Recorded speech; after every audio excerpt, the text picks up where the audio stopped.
Chris Duffin and Tony Montgomery with the Kabuki Strength team here, and we're going to go through our hanging distraction drills. So if you've done, we suggest that you do the Horesca lift test to find out if you've got some restrictions in the hip. And then if you do, you're going to go do it again after you do this drill so you can see what change it has. And if you've got issues, we recommend that you do this for 3 times a week for like 3 weeks and see if you can get this cleaned up. Now the setup here, a lot of people hang the bands off the top of the rack.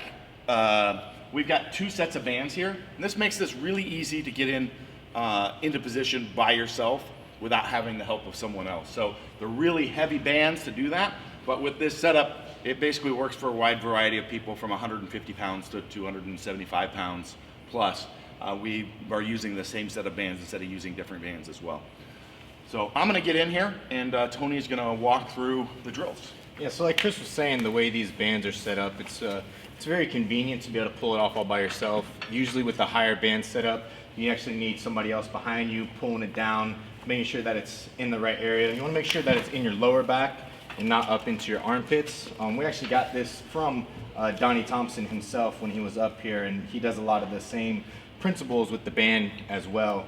So as you see, Chris has it set up right around the hip area, feet spread out into the rack. And then the first position we're gonna do is we're gonna work on a side-to-side hip shift, about 10 each way, making sure that the hips is what's shifting and not so much that the full body is shifting as well. You wanna make sure that it's all hips, keeping your legs as straight as possible and just shifting side to side. You're gonna do about 10 each side, and then once you get done with that, from there, you're gonna do a hip thrust with your feet out wide, thrusting into the band, and this is really activating your hips. Like Chris was saying, this goes hand in hand with the test. If your hips are lagging behind, this is gonna do a really good job of clearing it up and getting them activated so that when you go to retest again, not only do you remember how to fire them properly, but they're actually in the right position to fire them. So from there, he's gonna bring his feet inside the band, and he's gonna work on the same type of hip thrust, throwing his knees out, mimicking pretty much a sumo deadlift where you push your knees out and bring your hips forward. Same concept, you're pushing into the band as hard as you can, anywhere from 10 to 20 reps. This warm-up in and of itself should take about 5 to 8 minutes once you get pretty efficient with it. Once you're done with those reps there, what you're gonna do is he'll hang his left leg all the way across the band, and then he'll drop his right leg down. So you're gonna get a nice hip flexor stretch. If you have the dexterity to grab that and pull it back into you, get a little bit more of a stretch. You're gonna hold that for 20 to 30 seconds, and then you're gonna switch legs. Same thing, and the good thing about this being unilateral is that you can find out maybe if one side is tighter than the other. You get some imbalances here, and the whole concept is to kind of loosen up the hips, get them ready to activate and fire the way you want them to. And then the last one from here is he's gonna bring his feet against the pole here, kind of ducked out 45 degrees.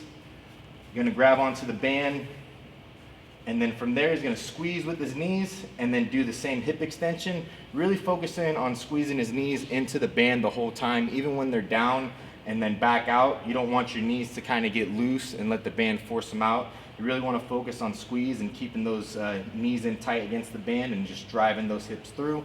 And then 10 to 20 of those again, and then that's it for this, this band series. So this is one of the important differences between the Donnie hanging drills is the addition of this distracted extension right here. And you'll notice I moved my back out a little bit further so I can allow me to get in good full extension. If you don't have a post like we do, you'll have to have a partner or someone stand there, and they can actually push against those knees too to further make sure that you're engaging against those. Yeah. We did miss the hula hoop. We need to there's also back before you go into the hip stretches, you have the hula hoop, and that's just shifting in a clockwise and counterclockwise motion, and same concept, pushing your hips into the band. And this is also another one where you can figure out if there's any imbalances, because you're going to go one way and then you're going to go the other way. 10 of those, and like Chris was saying, if you're too far underneath the band, it's going to be a hard time driving your hips through and getting full extension. So you're going to play around with that a little bit. and then just to find the right spot for you to get full hip extension. If you're not able to get all the way through, then you're just kind of defeating the purpose of the movement in itself. And if you follow this up with retesting, like I said, this whole thing, I think Tony probably exaggerated on the 5 to 8 minutes. It probably can be done in 3 to 5 minutes even. Retest with that lift test, and you'll see a significant difference in your extension. Now the key point here, so one is we've added a retest methodology with this. We've also added the extension on here, but the next thing that we want to do is once we've got those hips cleared and working well, is to load the pattern. So if it's a squat or deadlift day, go in and squat and deadlift. Now you're actually going to train and get the hips operating well with that pattern. Right. If it's on an off day, what you can go do is grab some farmer's walks, some dumbbells, kettlebells, belt squat marches, anything like that where we can kind of load this structure. It doesn't have to be super heavy, but we want to ingrain movement with those cleaned up hips. We don't want to just sit there and get it working well. We need to do that. So again, test, retest, addition of the extension, and then load the pattern post, okay? And then you'll notice once you do the hip stuff and you load it, you'll probably get a better glute fire than you've ever had before. So that kind of tells you that you're in the right direction. Once your glutes and hips start feeling more warmed up than your quads and everything else usually do, that's going to tell you that your hips are starting to activate a little bit better and that you're going to get more out of the exercise. Yep.